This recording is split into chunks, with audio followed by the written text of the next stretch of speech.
사도신경 하시겠습니다. 전능하사 천지를 만드신 하나님 아버지를 내가 믿사오며 그 외아들 우리 주 예수 그리스도를 믿사오니 이는 성령으로 잉태하사 동정녀 마리아에게 나시고 본디오 빌라도에게 고난을 받으사 십자가에 못 박혀 죽으시고 장사한 지 사흘 만에 죽은 자 가운데서 다시 살아나시며 하늘에 오르사 전능하신 하나님 우편에 앉아 계시다가 저리로서 산자와 죽은 자를 심판하러 오시리라. 성령을 믿사오며 거룩한 공회와 성도가 서로 교통하는 것과 죄를 사하여 주시는 것과 몸이 다시 사는 것과 영원히 사는 것을 믿사옵나이다. 아멘. 찬송가 370장 함께 찬송하겠습니다.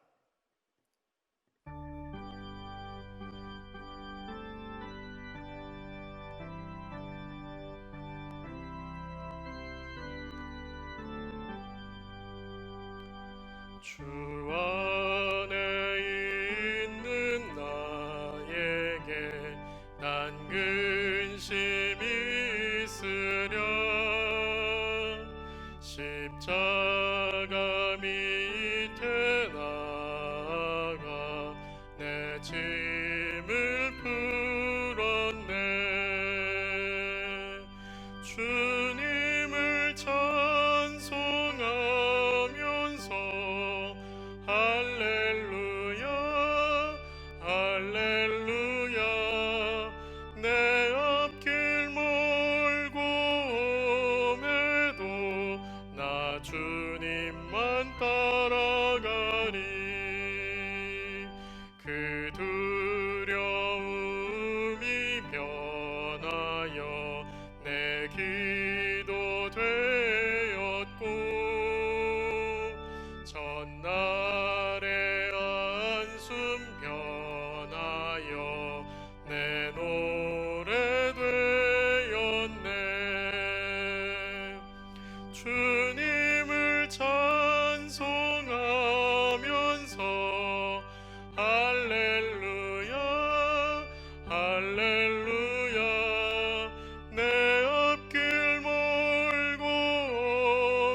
따라가리. 내 주는 자비하셔서 늘 함께 계시고 내 궁핍함을 아시고 늘 채워주시네. 주님을 찬송하면서 할렐루야 할렐루야. 내 앞길 멀고 옴에도 나 주님만 따라가리.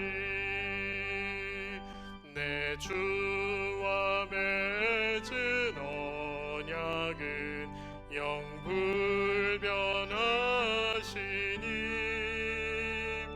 그 나라 가기까지는 늘 보호하시네. 주님을 찬송하면서 할렐루야 할렐루야. 내 앞길 멀고 옴에도 나 주님만 따라가리. 아멘. 오늘 말씀은 예레미야 27장 1절부터 11절까지 말씀입니다. 구약성경 1093페이지 예레미야 27장 1절부터 11절까지 말씀입니다. 제가 봉독합니다. 유다의 왕 요시야의 아들 여호야김이 다스리기 시작할 때에 여호와께서 말씀으로 예레미야에게 임하시니라. 여호와께서 이와 같이 내게 말씀하시되 너는 줄과 멍에를 만들어 내 목에 걸고 유다의 왕 시드기야를 보러 예루살렘에 온 사신들의 손에도 그것을 주어 에돔의 왕과 모압의 왕과 암몬 자손의 왕과 두로의 왕과 시돈의 왕에게 보내며 그들에게 명령하여 그들의 주에게 말하게 하기를 만군의 여호와 이스라엘의 하나님께서 이와 같이 말씀하시되 너희는 너희의 주에게 이같이 전하라. 나는 내 큰 능력과 나의 쳐든 팔로 땅과 지상에 있는 사람과 짐승들을 만들고 내가 보기에 옳은 사람에게 그것을 주었노라. 이제 내가 이 모든 땅을 내 종 바벨론의 왕 느부갓네살의 손에 주고 또 들짐승들을 그에게 주어서 섬기게 하였나니 모든 나라가 그와 그의 아들과 손자를 그 땅에 기한이 이르기까지 섬기리라. 또한 많은 나라들과 큰 왕들이 그 자신을 섬기리라. 여호와의 말씀이니라. 바벨론의 왕 느부갓네살을 섬기지 아니하며 그 목으로 바벨론의 왕의 멍에를 매지 아니하는 백성과 나라는 내가 그들이 멸망하기까지 칼과 기근과 전염병으로 그 민족을 벌하리라. 너희는 너희 선지자나 복술가나 꿈꾸는 자나 술사나 요술자가 이르기를 너희가 바벨론의 왕을 섬기게 되지 아니하리라 하여도 너희는 듣지 말라. 그들은 너희에게 거짓을 예언하여 너희가 너희 땅에서 멀리 떠나게 하며 또 내가 너희를 몰아내게 하며 너희를 멸망하게 하느니라. 그러나 그 목으로 바벨론의 왕의 멍에를 메고 그를 섬기는 나라는 내가 그들을 그 땅에 머물러 밭을 갈며 거기서 살게 하리라 하셨다 하라. 여호와의 말씀이니라 하시니라. 아멘. 남유다의 마지막 희망이었던, 제가 이렇게 표현하는 것은 요시야 왕이 남유다를 끝까지 종교적으로 개혁하려고 했고 또 실제로 그렇게 과거에 지은 죄들을, 하나님께 지었던 죄를 회개하고 하나님께 돌아섰던 그것들을 청산하고 있었던 왕이 요시야 왕이었습니다. 남유다의 마지막 희망 요시야 왕, 그 왕이 죽은 이후에 남유다는 급속하게 혼란에 빠집니다. 북쪽에 위치하며 남유다를 괴롭혔던 아수르가 쇠퇴했고 그 자리를 신흥강호 바벨론이라는 나라가 등장을 해서 차지하게 되었고 남쪽에서는 여전히 강호로서 영향력을 끼쳤던 애굽이 자리 잡고 있었습니다. 그래서 요시야 왕이 죽은 이후에 남유다의 왕들은 여호아하스 왕이 3개월 통치, 여호야김 왕이 11년 통치, 또 여호야긴 왕이 3개월 통치, 또 시드기야 왕이 11년 통치, 이렇게 왕들이 수시로 바뀌는, 그렇게 바뀌는 것도 남유다 스스로 자체적인 정권 교체나 권력 이양의 그런 과정이 아니라 애굽에 의해서 왕이 바뀌고 바벨론에 의해서 왕이 바뀌는 그런 아주 치욕적이고 혼란한 시기였다라는 것을, 그런 역사적인 배경을 우리가 기억하면서 이 예레미야 말씀을 묵상해 봐야 됩니다.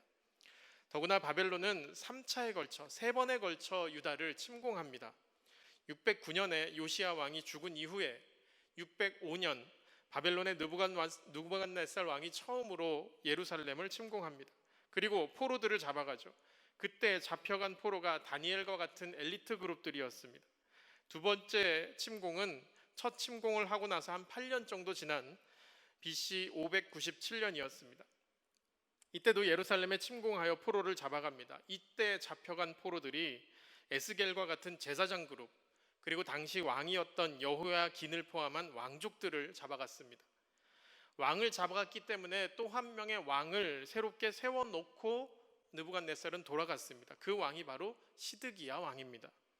이처럼 유다의 왕들이 명맥이 유지된 것처럼 보이지만 바벨론 왕 느부갓네살이 유다의 왕을 세웠다, 임명했다라는 것 자체가 이미 유다는 몰락한 것이다라는 것을 의미합니다. 그런 배경에서 오늘 말씀 27장, 예레미야 27장의 예언이 있었던 겁니다. 하나님께 순종하지 않았던 유다는 이제 바벨론 왕에게 복종해야 되는 그런 처지가 되었습니다.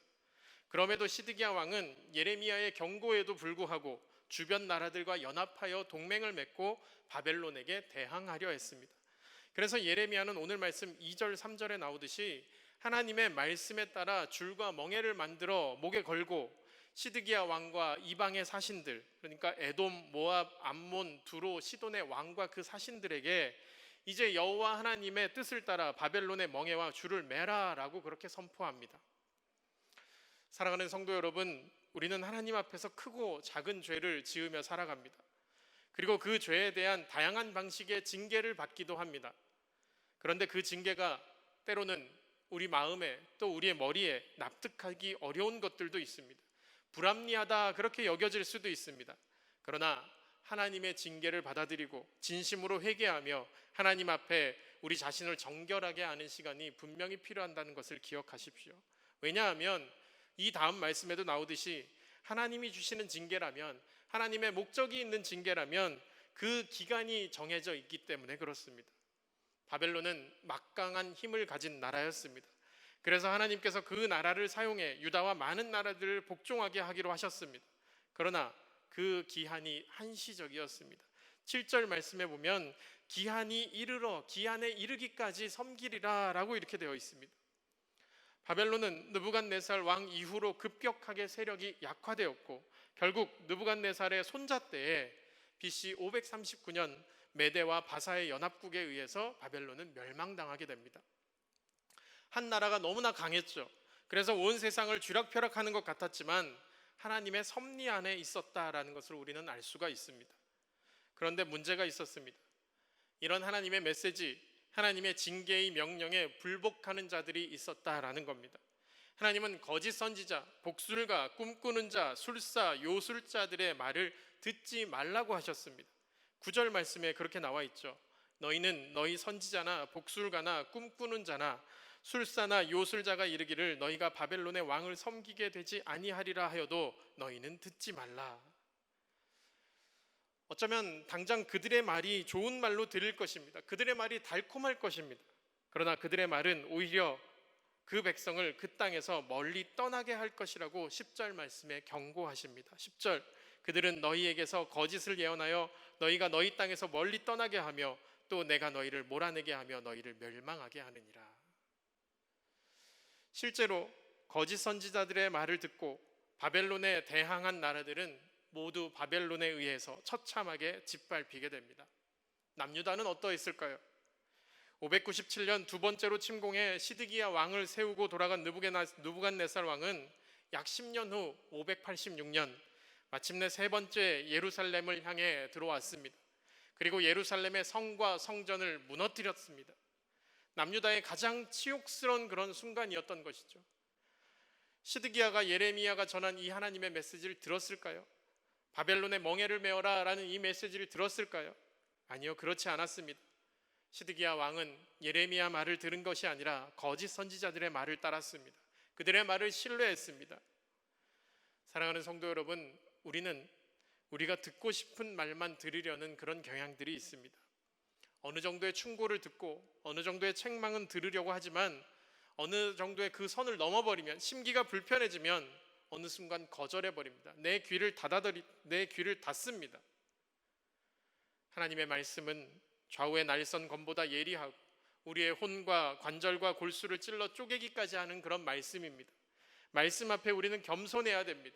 듣기 좋은 거짓 메시지를 분별할 줄 알아야 하고, 참된 말씀이라면 내가 아프더라도, 내가 찔리더라도 그 앞에 담담하게 그리고 겸손하게 엎드려야 하는 줄 믿으시기 바랍니다. 자, 그렇다면 오늘 말씀을 통해 볼 수 있는 하나님의 성품, 과연 하나님은 어떤 분이실까라는 점을 살펴보고 말씀을 마치려고 합니다. 하나님이 창조하신 모든 것은 하나님의 주권 아래에 있다라는 것을 우리는 믿습니다. 하나님은 그 크신 능력과 높으신 권세로 땅과 그 위에 있는 모든 통치물들을 통치하십니다. 하나님은 유다의 죄를 징계하시기 위해 바벨론이라는 나라에 강한 힘과 권능을 하나님께서 주셨습니다. 그래서 모든 나라가 바벨론의 왕 느부갓네살에 의해 다스려질 것이라고 그렇게 말씀하셨던 겁니다. 이러한 하나님의 뜻에 대항한다면 오히려 더 큰 심판을 자초할 것이죠. 그렇다면 바벨론의 죄에 대해서는 하나님께서 어떻게 하셨을까요? 하나님은 유다를 징계하는 도구로 바벨론을 사용하셨지만 역시 바벨론에게도 영원한 권세를 주신 것은 아니었습니다. 태양과 달 같은 그런 우상을 섬기던 바벨론 역시 그들의 죄에 따라 하나님의 심판을 받게 되었습니다.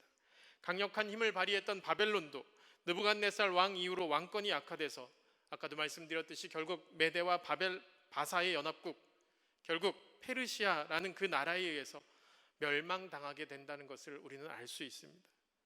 하나님은 이 세상을 두루 감찰하시며 공의로 다스리시는 분이십니다. 하나님의 의로운 통치 아래 모든 나라의 흥망성쇠가 결정된다라는 것을 우리는 알아야 됩니다. 하나님, 그 당신의 뜻에 순종하는 나라에는 평화를 주시고 당신의 뜻을 저버리고 악을 행하는 나라에는 하나님께서 심판하실 것입니다. 우리의 삶도, 우리의 가정도, 우리의 교회도, 우리의 공동체도 마찬가지입니다. 하나님의 뜻에 과연 순종하며 살아가고 있는가? 나의 삶이 과연 하나님의 뜻에 합당한 삶인가? 부디 바라기는 저와 여러분이 하나님의 뜻대로 살아가는 거룩한 공동체를 이뤄가기를 기도합니다. 때로는 하나님께 지은 죄로 인해서 징계의 시간들이 있을 수 있습니다. 어쩌면 지금 우리의 시간이, 이 한국교회의 이 어려운 시간들이 그 시간일 수 있습니다. 하지만 하나님의 징계는 반드시 그 기한이 있고 특별한 뜻과 목적이 있음도 알아야 합니다. 유다 백성들에게 치욕스러웠던 그 포로기는 하나님을 향한 정결한 믿음을 회복하는 시기가 되었고, 남은 자들로 인해 하나님의 통치가 새롭게 시작할 수 있었던 아주 중요한 시기가 되었습니다. 그러므로 우리도 하나님의 다스리심이 온전히 성취돼서 진정한 정의와 공의가 흐를 때까지 인내하며 이 시간을 보내야 됩니다.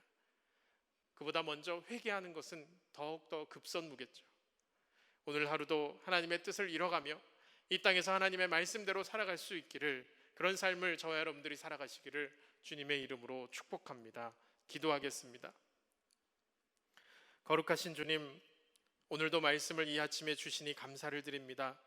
예레미야를 통해 하나님의 뜻을 전하셨지만, 유다와 그 주변 나라들까지도 하나님께서 말씀하셨지만 그 말씀을 듣지 않고 오히려 거짓 선지자들을 따랐던 어리석은 모습을 보게 됩니다.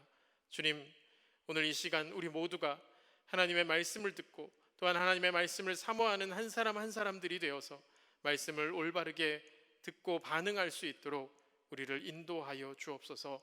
하나님의 뜻에 불순종하고 악을 행해서 그로 인해 주시는 하나님의 심판과 징계 앞에 올바른 회개를 할 수 있는 우리가 되게 하여 주시옵소서. 수많은 기회와 시간들을 허락하시고 남유다가 돌아오기를 기다리셨던 하나님, 오늘 우리에게도 역시나 그렇게 기다리고 계심을 깨닫게 됩니다. 하나님의 말씀이 임하여도, 하나님의 메시지가 있어도 받아들이지 못하고 우리들의 현재 모습에만 안주하려고 했던 것은 아닌지 주님, 우리를 돌아보게 하시고 회개하오니 용서하여 주시옵소서. 지금 너무나 어려운 시기를 우리가 보내고 있습니다. 우리를 불쌍히 여겨 주시옵소서. 모여서 예배드리지 못하는 것이 불쌍한 것이 아니라 하나님의 말씀을 깨닫지 못했던 것을 불쌍히 여겨 주시옵소서. 주님, 다시 한번 교회와 성도들이 이 땅을 위해, 이 세상을 위해 빛을 비추고 소금의 역할을 감당하게 하옵소서. 우리가 세상의 빛이 되지 못했고 우리가 세상의 소금이 되지 못했음을 회개하오니 용서하여 주시옵소서.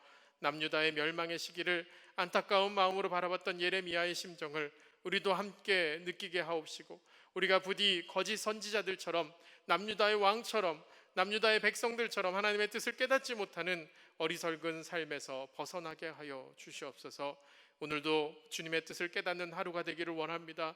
어느 곳 어느 환경에서든지 하나님과 동행하게 하시고 하나님의 얼굴을 구하며 하나님과 함께하게 하옵소서. 이 땅의 바이러스의 위기로부터 하루빨리 구해 주시고 해결하여 주실 줄 믿습니다. 육신이 연약한 우리 성도들 하나님께서 위로하여 주시고 또한 고쳐주시고, 또 경제적인 어려움에 처한 자들 하나님의 방법으로 해결할 수 있도록 주여 역사하여 주시옵소서. 노약자와 어린아이들 이 시기에 건강을 지켜주시고 믿음을 잃지 않기를 기도하오니 굳건하게 붙잡아 주시옵소서. 또한 태풍으로 인해서 많은 피해를 입었다면 하나님 하루빨리 복구시켜 주시고 이 땅에 정말로 하나님이 주시는 온전한 평화가 일어나게 하여 주시옵소서. 이 시간 각 가정에서 기도할 때, 또한 각자의 위치에서 말씀을 붙잡고 기도할 때에 주님께서 들으시고 응답하여 주실 줄 믿습니다. 예수님의 이름으로 기도하옵나이다. 아멘. 이 시간 주님이 가르쳐 주신 기도로 기도회를 마치겠습니다. 하늘에 계신 우리 아버지여, 이름이 거룩히 여김을 받으시오며 나라가 임하시오며 뜻이 하늘에서 이루어진 것 같이 땅에서도 이루어지이다. 오늘 우리에게 일용할 양식을 주시옵고 우리가 우리에게 죄 지은 자를 사하여 준 것 같이 우리 죄를 사하여 주시옵고 우리를 시험에 들게 하지 마시옵고 다만 악에서 구하시옵소서. 나라와 권세와 영광이 아버지께 영원히 있사옵나이다. 아멘. 이제 이 시간, 이 영상을 보고 있는 이 순간 하나님께 간절히 기도하는 시간 갖도록 하겠습니다. 오늘 주신 말씀을 생각하며 오늘 하루를 주님께 의탁하며 간절히 기도하겠습니다.